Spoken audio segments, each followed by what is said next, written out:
Arno Burnier is a well-known leader and visionary in the natural health arena. He lectures all around the world on chiropractic, health, healing and wellness. He founded MLS Adjusting Seminars, which brought a new rigor into postgraduate chiropractic training and injected passion and confidence into thousands of attendees. The effects of these are still seen rippling out into the profession. He has recently published a book called Cafe of Life and the Mosquito Principle. I loved his story, and not surprisingly, it is getting amazing reviews from the public as well as from within the profession. I'm honored that he agreed to join the Natural You, and I'm excited to share this episode with you. Hi everyone, welcome. Today we have the famous Arno Burnier with us, and I'm really delighted. Amy Burke, our mutual friend, read his book and said, Tim, you have to interview Arno. And I was like, yeah, but he's like this amazing mythical dude in chiropractic. And let me read his book first. I read his book and she was dead right. I think we've got so many interests and passions in the same line. And so I asked her to reach out and contact Arno, and here we are. So Arno, first of all, thank you so much for taking time out to be with us today. You're very welcome. And actually, Tim, thank you. I'm delighted to be on the show with you. It's going to be fun. Fantastic. Arno, you've just written a book, or you published your book. And as I said, I've loved it. My CA has it now. I think it's mandatory reading for every chiropractor and every person interested in chiropractic or chiropractic assistance. But you're saying it's having a marvelous interest outside of the profession. Yes, the public has responded amazingly well. The first two people that read it actually were people that were over 90 years old. One was a PhD in biophysics, and the other one was a CEO of a bank.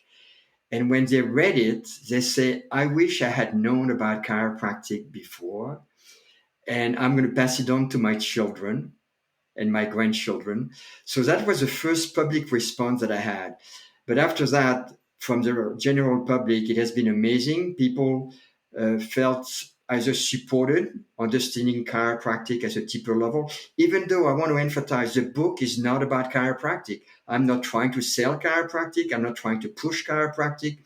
But the book, through the story and through my experience and the things that I witnessed, I weave into it all kind of vitalistic principles that apply to life, to health, to healing, to well-being, to sickness and disease, to the understanding of symptom, to the birth process, the dying process, to spirituality.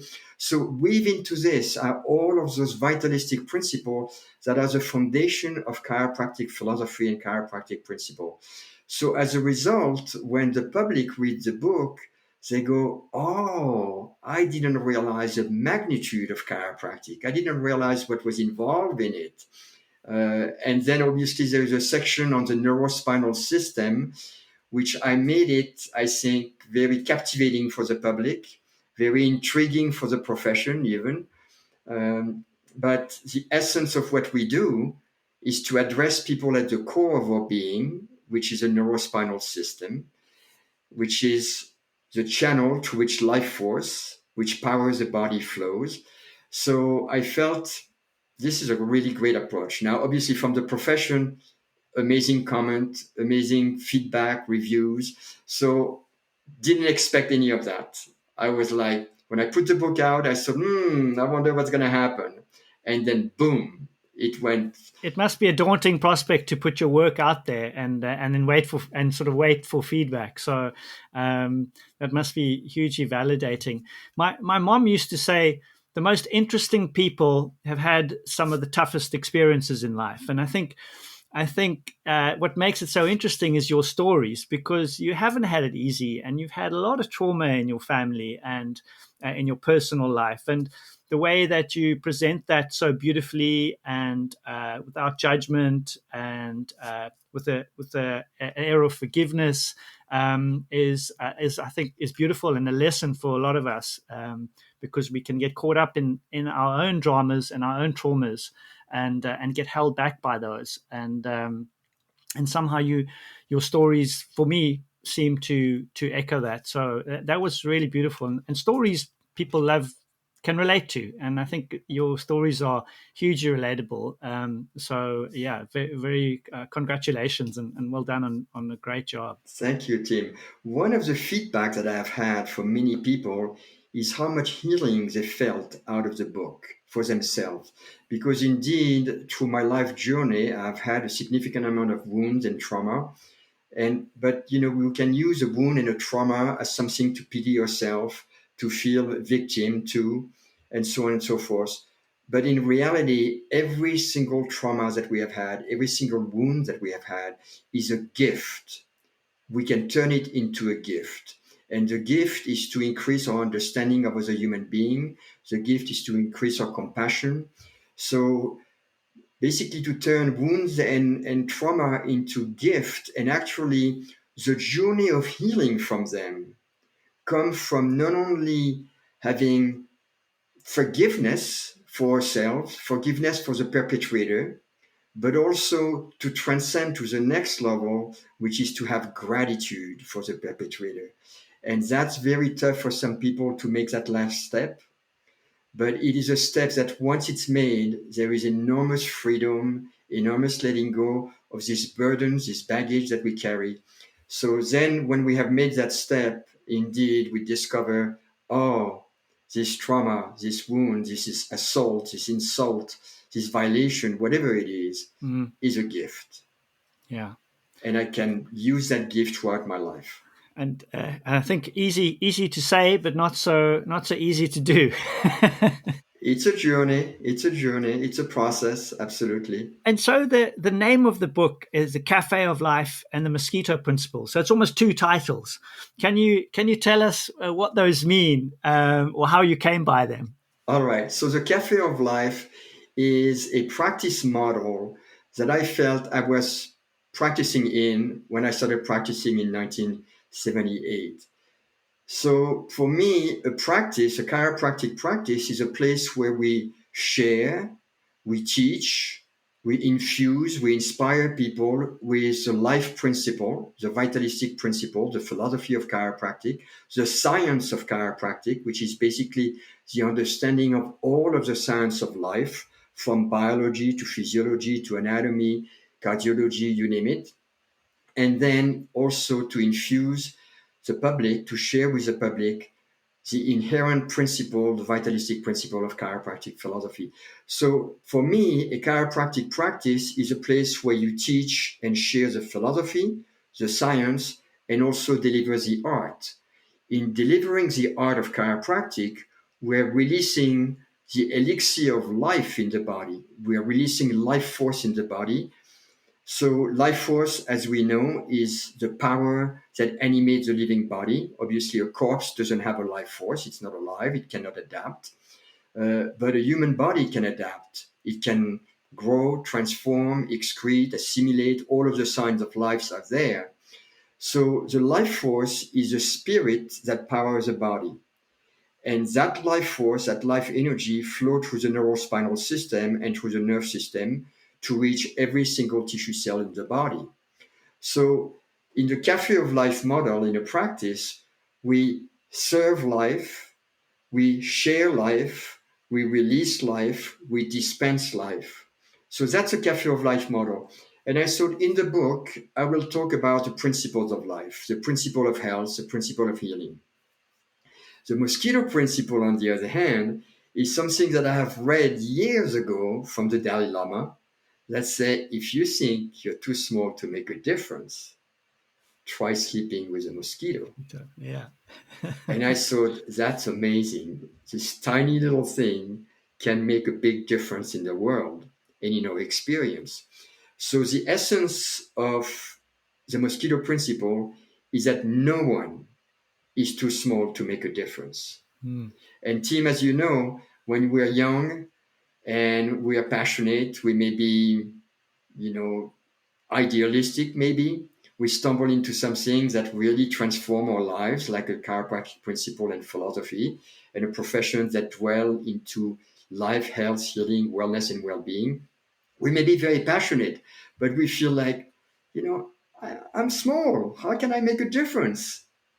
And then as we mature and grow, we realize, no, any human being can make a difference. Mm. It's a matter of fact that we only have to touch our soul to follow our own purpose or reason for being, and then let it unfold with the support of the universe. And then suddenly you realize, oh, yes, I've impacted many lives, I've touched many lives, I'm making a difference in the world. Mm. And it's so easy. I mean, I was just contemplating that today to get used to those things and those miracles or the small miracles we see and the lives we touch. And that was yesterday. That was yesterday.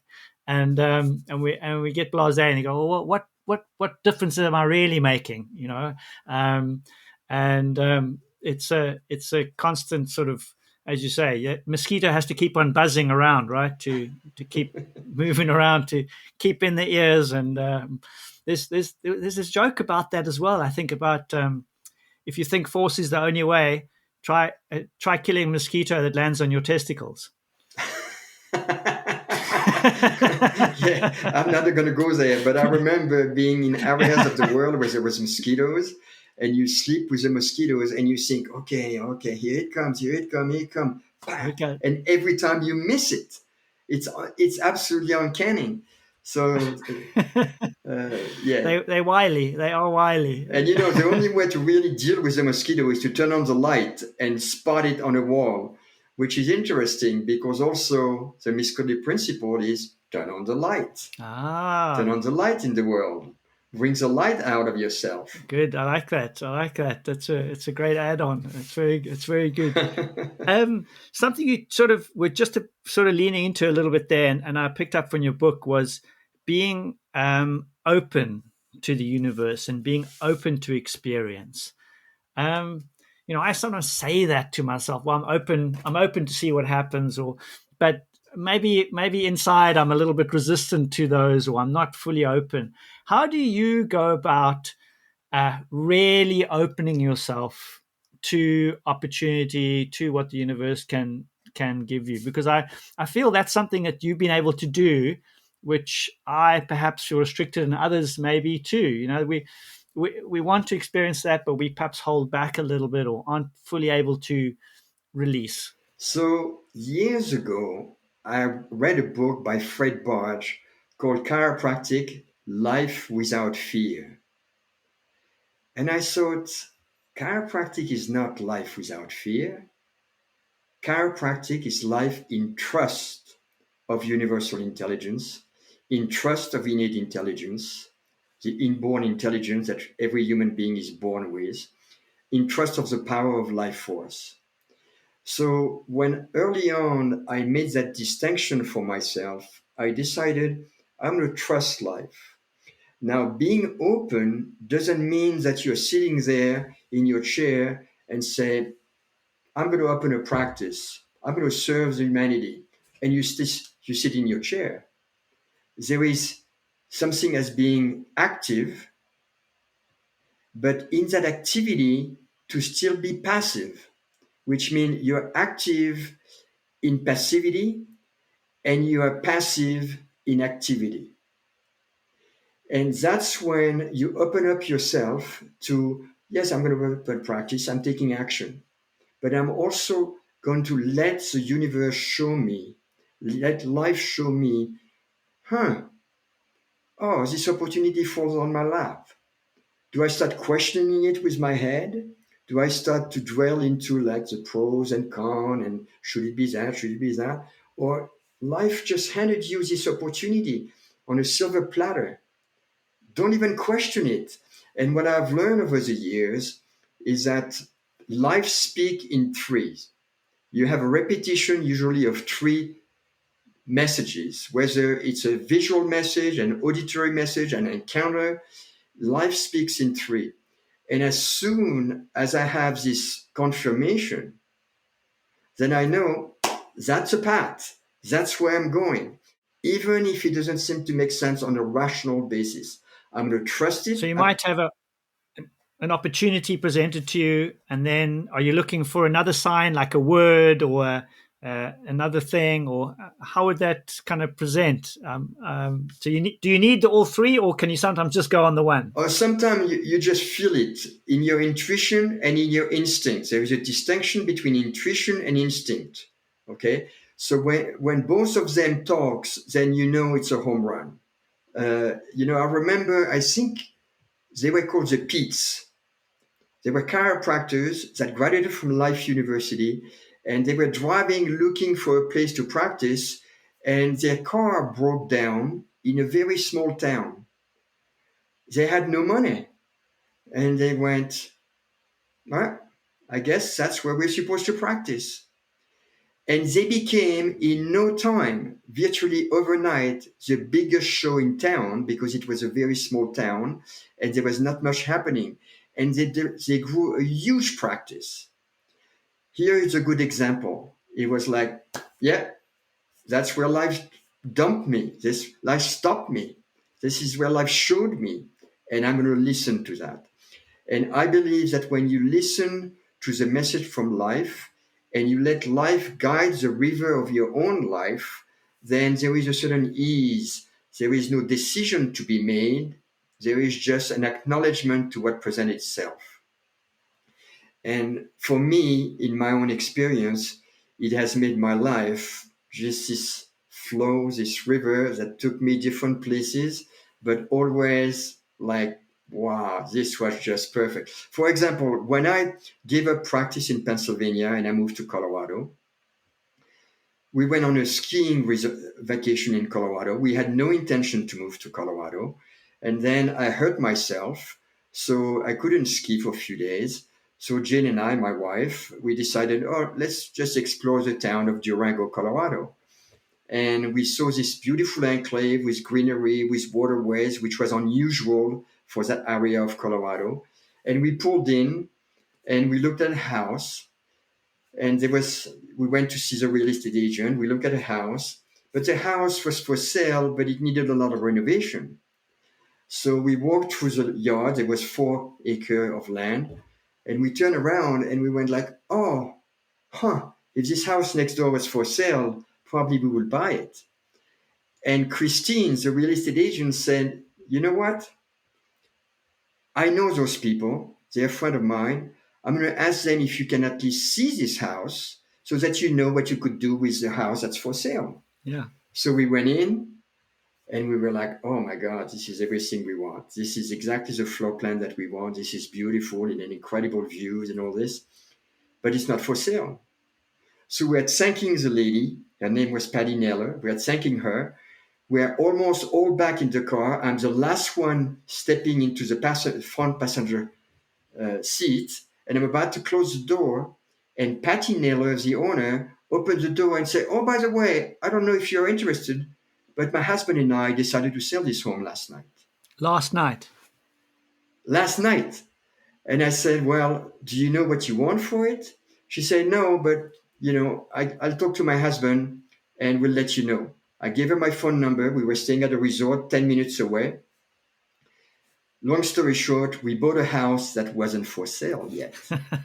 They just had decided to sell it last night, right? We bought it sight unseen, no inspection, nothing. As it turned out, this house has the best view in the Animals Valley.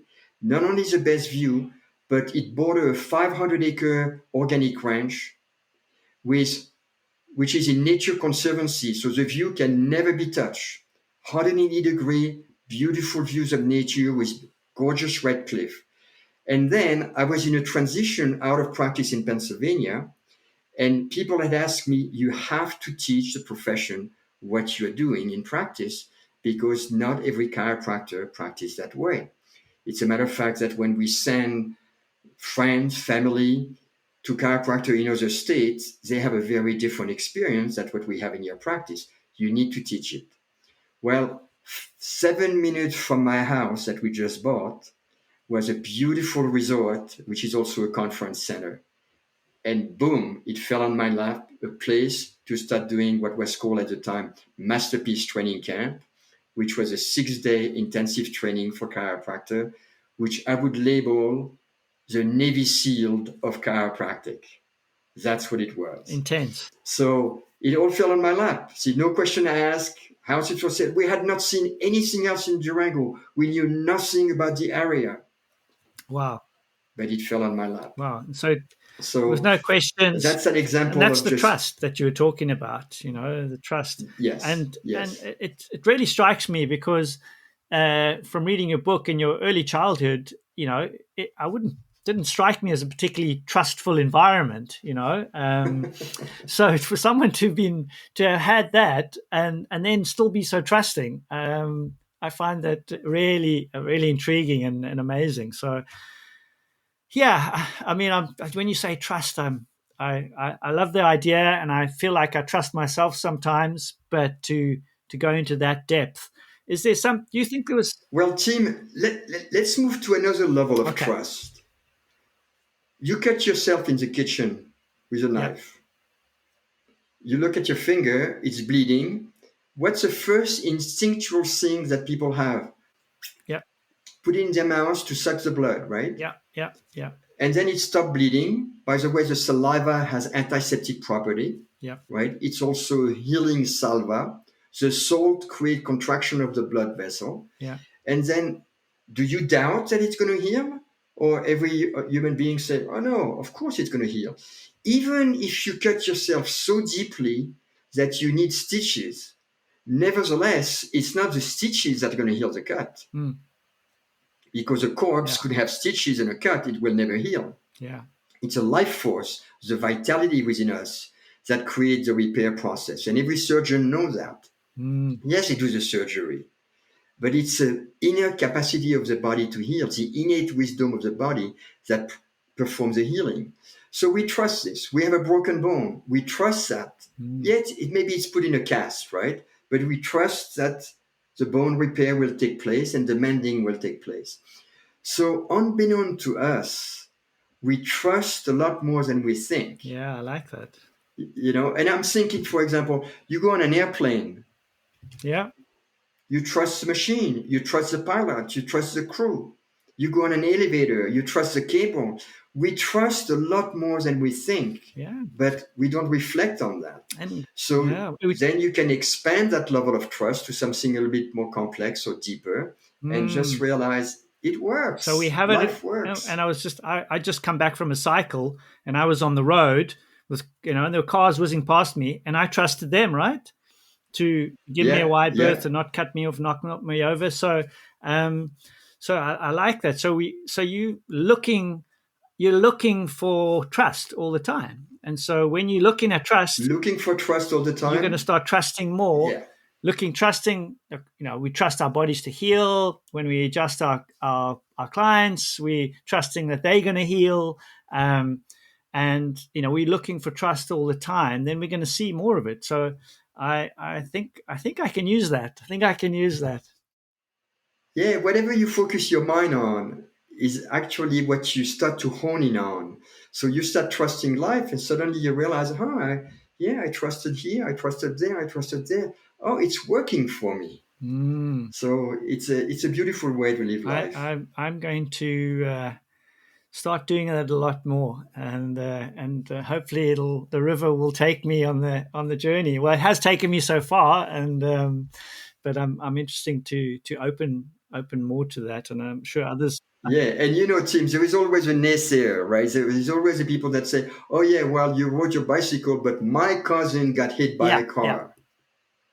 Right? There's always people that will take that one exception and make rather than looking at the thousands of people that ride bicycle, that maybe the 10,000 that ride bicycles that trust the process, and then the one person that got hit, and suddenly they say, "Oh, now I don't want to ride my bicycle; it's too dangerous." Right? So there is no guarantees in life. That's something that we have to know. There is no guarantees. But if there is a choice between trust and fear, or trust and doubt, I'll pick trust anytime. a choice between trust and doubt. Choose trust. I like it. I like it. And I also like the element of focusing, you know, where your attention is. You know, occasionally I'm driving to work and someone will cut me off, and I'll go, "Oh, that asshole," you know, and then, but you know, if I had 100 few hundred cars, every week that don't do that, but we choose to focus on that one negative, right? Oh, so Correct. looking to And then that one person that cut you off may put you slightly out of timing with 10 miles down the road, a truck that was going to run the stop sign and would have plowed into you. Instead, yeah, passed right yeah. behind you. Or instead of every single So car that passes you going, wow, there's trust in action. There's trust. There's trust. There's trust. yeah, And 100. If you said that to yourself 100 times every car, then when that one came past, you go, oh well, that's 1 out of 100. That's pretty low. that's right. That's I'm right. gonna, There's always a message to read, an opportunity to say, maybe it's saving my life. This person that cut me off saved my so, are life. you looking for those signs around you all the time? Are you looking out for signs and symbols, or Not really. It's just an awareness and I would say, a vigilance. And with that awareness, suddenly you realize, here is a sign. Here is a second sign. Here is a third sign. mm, Or I'm aware that everything in my being is saying no, or everything in my being is saying yes. And I'm going to trust the no or the yes. mm, Early on in life, when we are young and we get into amorous relationships, sometimes we meet somebody and we are very, quote, attracted, and yet everything is saying, oh, trouble, don't. So do we listen or not? probably not. And sometimes the reverse is true. You're not that attracted, but there is this amazing connection, communication, friendships that Mm, grows. And then the head goes, oh no, they got to be better. They got to be better someplace.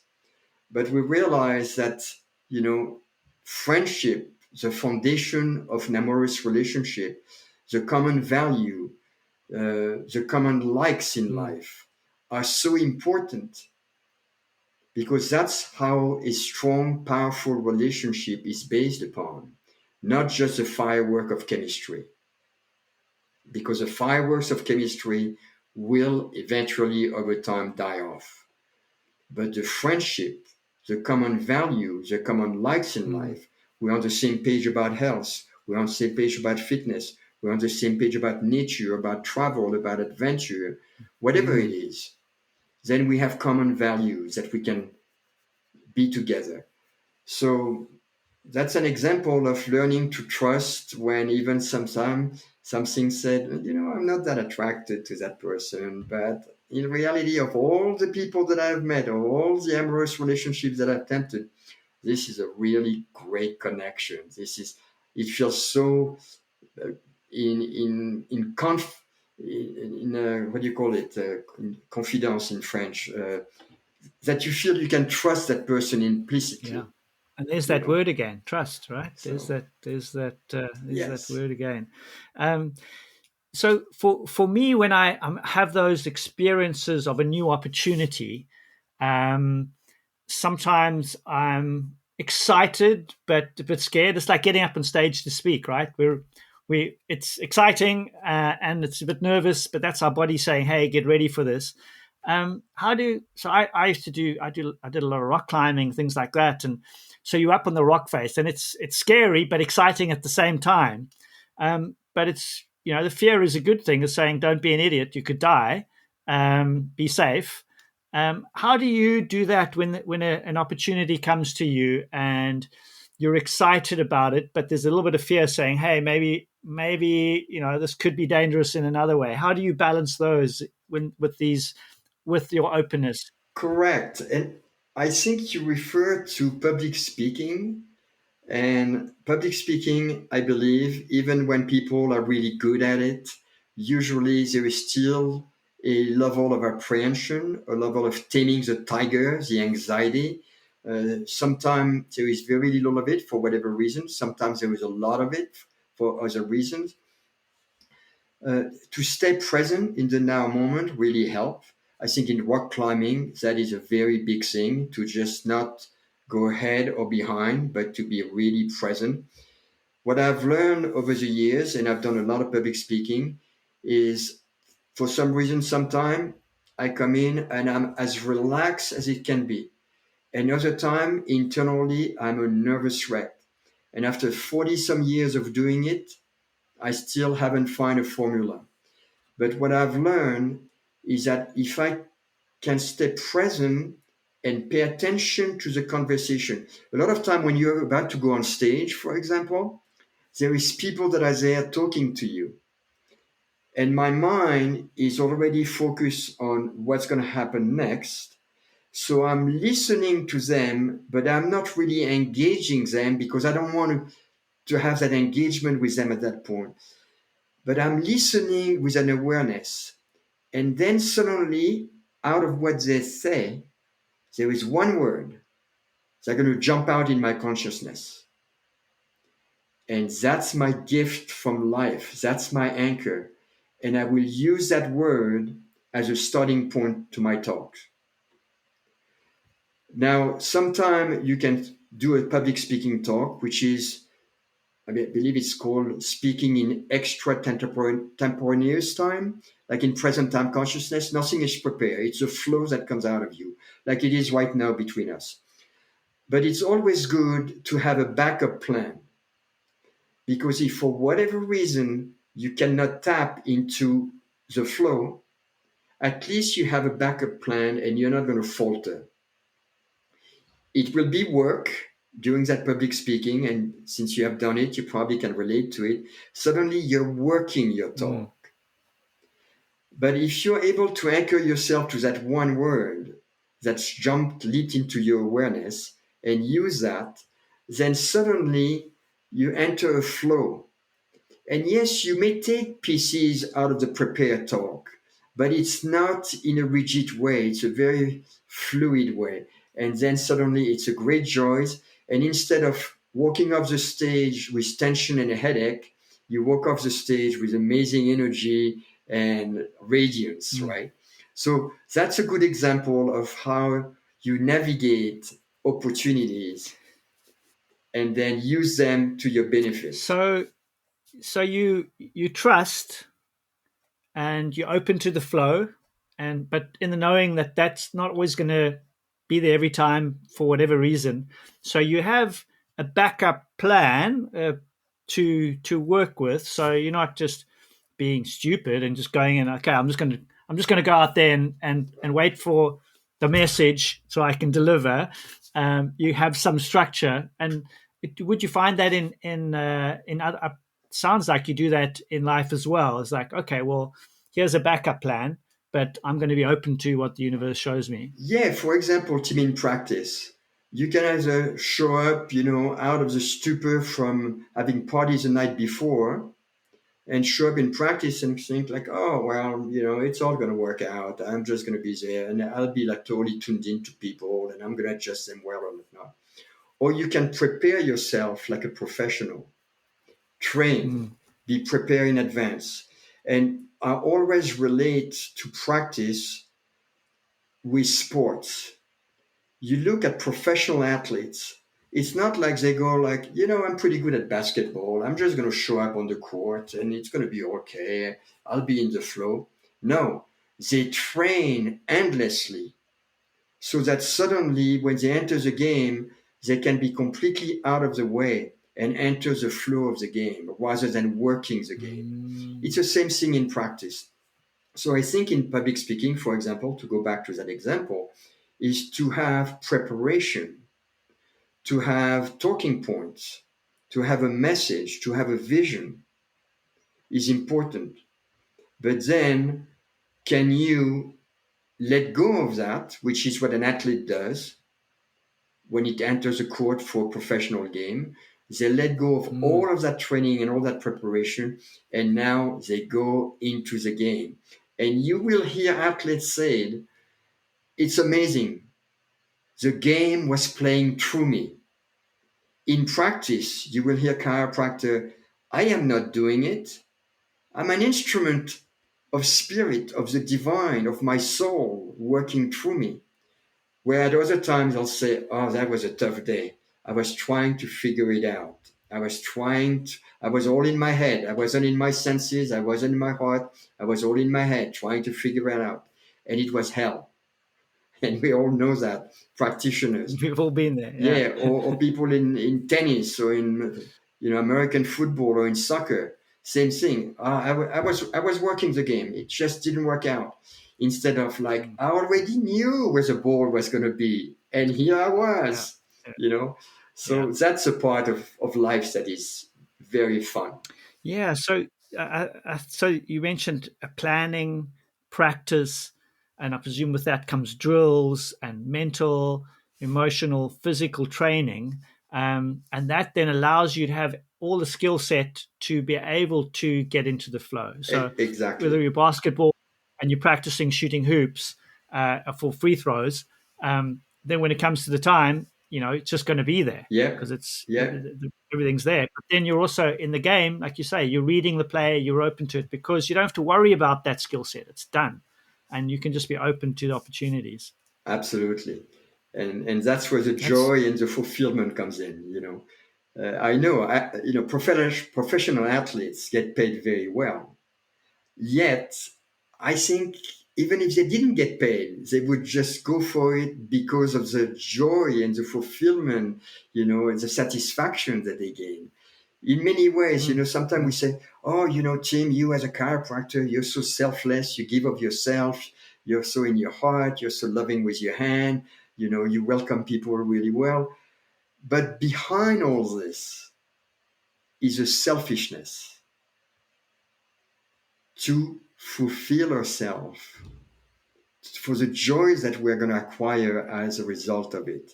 So I remember mm, someone's looking at Mother Teresa's life and saying, what a life of service. And that person say, everyone has a compelling reason for what they do, which is selfish. And I reflected on that. And I remember sending a letter to Tom Gilardi, the first president and the founder and the visionary for Sherman College of Chiropractic, a letter of gratitude for what I gained out of it, what I received from my education at Sherman. And he replied, I must be one of the most selfish men on earth because I so enjoy what I did. yeah, yeah. Yeah, I reflected on that and I was like, yeah, to some degree, that's true. We all have that drive to serve ourselves through serving others, and there's that. To serving others. There's Yes, that. there is so much joy to gain, Yeah, to be harvested I from mean, it, if you help an old lady across the street, don't you feel good? You know, Exactly. Exactly. and It's you're doing it awesome. for her, but you get such a kick out of it too. So and I think that's the beauty of what we do and how blessed we are in our professions, or most caring professions. Is that we're And the principle of life, give and you shall receive. So in giving of yourself, you receive this joy, this fulfillment, this mm, appreciation, whatever. yeah, So yeah, and not to feel guilty for that when those rewards do come. You're like, well, yeah. I don't, No. I'm not worthy of that. There's Right. that, To that receive that. yeah, that was a block for me for a while, and perhaps still is a little bit. Is like, well, who am I to have these blessings? What makes me so special to have this life? Or, Right. so that was, I could say, I have worth, and what I do is has worth, but I couldn't say I'm worthy, and that was like a huge kind of block for me. And then I was able to do that, a big kind of breakthrough. And I was like, okay, yeah. But there's still some times where I go, okay, well, wow, we're really doing well in practice, and things are just flowing in. Wow, I'm not such an amazing businessman. How can this happen to me? Those negative things, and I should not that I should on myself, but perhaps be more open to the good things that come with the gifts that we give. Exactly. And gratitude. Gratitude for all the blessings that we receive. And as you know, as chiropractor, when you really practice from a principled place and you give of yourself out of your heart, with the best skill possible, you receive so many blessings from life, and to have gratitude for that is very important. Yeah. Gratitude for all the Yeah, I people think that come that's to see us, you know. mm, Uh, mm, mm. Very, very important to hold on to those really important tenets. Um, in your training, all the preparation and the way you approach it, like a professional athlete would. And I know you set up the MLS seminars, and I heard there was mastery, love, service, and then I've also heard it's making love to the spine. Correct. So, and I wasn't sure which one it was, and or is it both? Could you enlighten us? So years ago, in 1984, when I started teaching MLS, I needed to shock the profession because I felt that since 1961, when B.J. Palmer died, the skills of the profession declined progressively over time. And people were abandoning the art of adjusting, and it was getting worse and worse and worse. And I thought something needs to be done to bring back up the skills, because if you look at any other discipline, the skills are not going down, they're going up, to the degree that in tennis, a champion in 1980 couldn't even make the quarterfinal or the 16th round 10 years later because the skills are Yeah. improving. So I decided we're going to turn this boat around and bring the professional training level so that the skill start to climb back up. So at the beginning, I wanted to shock the profession by, you know, most of you in the profession have been taught to adjust by bringing the neck to tension, creating a lock, and then pushing a little bit on it and hearing a pop. And you call that an adjustment. When an adjustment is actually bringing everything to a place of ease, so that the neurospinal Mm. system, the meningeal system, everything is at ease and the spinal cord floats in the neural canal.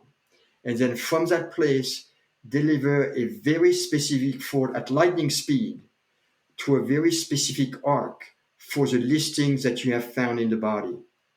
So I decided we're going to call it making love to the spine because I felt that the way we were being taught was raping the neurospinal system. And in spite of raping the neurospinal system, we would witness clinically pretty damn good results. So can you imagine where we could take the outcome if we were to make love to the spine? So for years we call it MLS, making love to the spine. But then once we had broken the field, once the awareness was there in the profession, we changed it to mastery, love, and service. So Ah, that's the okay. foundation. And as you know, MLS has been at the hub of this movement now within the profession of professional training, with all kind of seminars that are spring like the spoke of a wheel, and every single Mm. one of them come from senior staff that had been trained at MLS time and time over, and then decided it's time for me to do my own thing and start my own seminar, which is all good because in many ways it further my vision of raising the bar in the profession. So I'm very glad that all this happened, in spite of the fact that sometimes it felt like it was done without integrity. Mm. In other time, it was done with integrity. But all of those spokes, all of those seminars, they all stem from MLS. Well, that's a real credit to you. So because there are so many people who perhaps get a technique or a principle and apply those, and then they then don't want to let it go, and they're not able to let their students then fly, and they want to keep it under their banner and their name, and so to have allowed that and to be able to allow your students to fly and to start their own things, as you say, not always in an ideal way, but I think it's beautiful and very honoring, and I want to say thank you for that because I know some of those guys personally, and and I think a lot of them are doing a really good job Right. and are really raising that bar, and I think that's wonderful. So even though I haven't been to an MLS seminar, I've been to some of those other ones, and so I feel like there's some lineage there, and I think Some lineage, you should yes. be really proud of that. So thank you for that, Thank you, Tim. and for not And one holding thing on that I to want it. to emphasize, one thing I want to emphasize, Tim, is as I've watched many of the other seminar, I've watched many of their program, I've had feedback from many of their program. Yet I would say that one thing that MLS has that nearly all of them do not have is the metaphysical and the physical part of the adjustment, the total presence in the now present time consciousness, and the full open-heartedness. Mm. That combination of training people in the metaphysical and physical part of the adjustment is very unique to what we do. So that's something I want to really emphasize, because I feel in time maybe those seminars will get there, but Yeah, most of them have only taken the physical part of the it's adjustment. the technical The, aspects. the training, the physical training, and all this, the technical Mm-hmm. aspect. So with that, and as we lead to a close, Arno, can you give me and some of the other listeners who in the caring fields, particularly chiropractic, um, a tip or three on how to enhance that metaphysical element, and the non-physical elements in you mentioned present time consciousness, or like how do we get into that space, and how do we maintain that space? So obviously the practice of meditation, Mm-hmm. the practice of intense physical preparation, because when you have trained intensely physically and your body is trained to have what is called an engram in the musculature, a programming in the musculature for very specific art at specific speed for each listing, then you can start to let go of it, and it's no longer a concern, which means now you can be more grounded, Mm-hmm. centered in present time consciousness. And then the biggest factor beyond all of that is to nurture and articulate the heart muscle so that you can be out of your head into your heart and in a totally loving space. Beautiful, beautiful. If you can approach every single one of your client, your patient, your practice member, whatever you want to call them, if you can approach them as if they were the most precious human being, your own newborn baby, and approach them with that much love, that much care, that much tenderness, and then also that much honoring, to honor their being, to honor their neurospinal system, to honor the adjustments that's being delivered. Because as you know, every adjustment is going to be different, because every person is different, Mm. different age, different background, different history, different texture of the spine, tension of the muscle, and so on and so forth. So to tune in to that level, that is the metaphysical part of the adjustment that needs to be embraced and nurtured and trained for.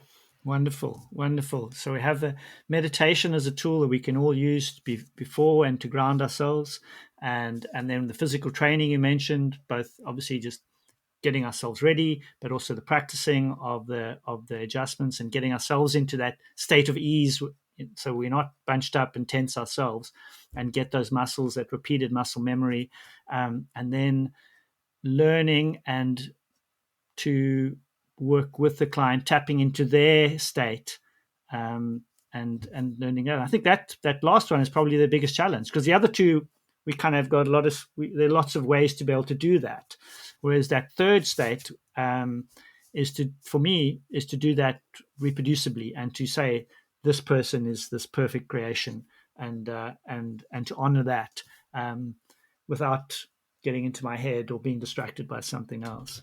Um, And also, team, to be able to see them new every visit. Like mm, team today is not the same team on Friday. Maybe the same name, but not the same team. ah, Many things may have changed. You may have changed your diet, your belief system. You may have fallen in love. You may have fallen out of love. So we have to recognize that team of today on Tuesday, that millions, if not billions of cells have died by the time teams come back on Friday to see me in the office. So by seeing a person in you as a novelty with the same name each time, every visit, then the adjusting process becomes very fluid and dynamic rather than a repetitive treatment. Well, I really like that, Arno. That's going to be really helpful for me because, everyone knows that first visit, there's always that little bit of extra care because that's their first time, right? If we're making love to the spine and this is their first time, you want to make it, you want to do it right, So that's going to be a lasting memory for them. And so if we can approach it each time like that, then I think that's going to be hugely beneficial. Well, certainly I'm just going to take that on board straight away. So thank you for that pearl. I was hoping for a personal pearl and I got it. It took us right to the line, but in all that wisdom, there's so much there. And Arno, I just want to again say thank you for your book. Thank you for your life of service. I'm honored that you were able to join us today, and thank you again. And I'm going to put in the close, I'll put more details about your book, and so that people can get hold of that. And I really encourage people to do that. Great. Thank you so much, Jim. It was fun. I really enjoyed it. Awesome. Thank you very much. Wow, that was so cool for me to chat with Arno. I hope you enjoyed it too. If you haven't already, I highly recommend you buy his book. The Amazon link is in the show notes. This week, why not join me in repeating and owning this phrase? I trust my body to heal, just like I trust my instincts and my intuition. I trust my body to heal, just like I trust my instincts and my intuition. Let me know how you get on with that and how much you enjoyed this episode by giving it a rating or leaving a comment. Thanks for listening.